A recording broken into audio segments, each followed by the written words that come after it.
पंजे जमिनीला टच असावेत या स्थितीमध्ये. पंजे जमिनीवर टेकलेले असावेत. उलटे आहे ना, पंजे वरती आहेत. हां, आता दोन्ही हात छातीच्या बाजूला हात दुमडून हाताचे पंजे टेकवा एकला.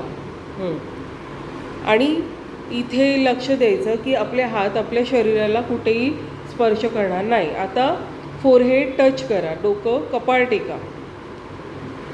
थोडेसे हात जरा आतमध्ये घ्या मॅटवर. हाताची कोपरं वरती छताकडे असतील. श्वास सोडा. आता श्वास घे. डोकं, मान आणि छाती वर उचला हात सरळ होईपर्यंत. आणि कमरेत बाक द्या आणि वरती सिलिंगकडे बघा आणि कमरेमध्ये बाक द्या. हात आतमध्ये घ्या अजून जरासा एक स्टेप. पाठीत वाकायचं आहे आपल्याला. परत वरती या. पोट खाली राहू दे. पाठीत कमरेत बाक येऊ दे. पोटावर ताण पडू दे.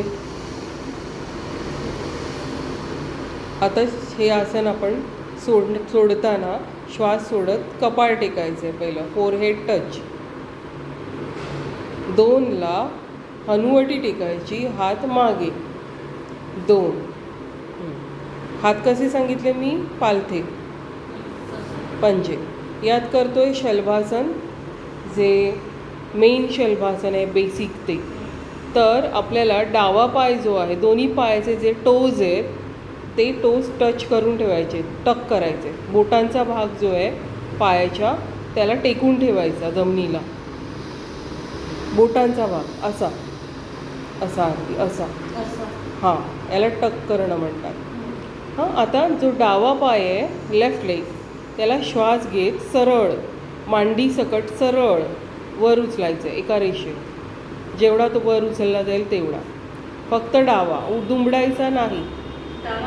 डावा हां, सरळ गुडघ्यात न दुमडता. 1.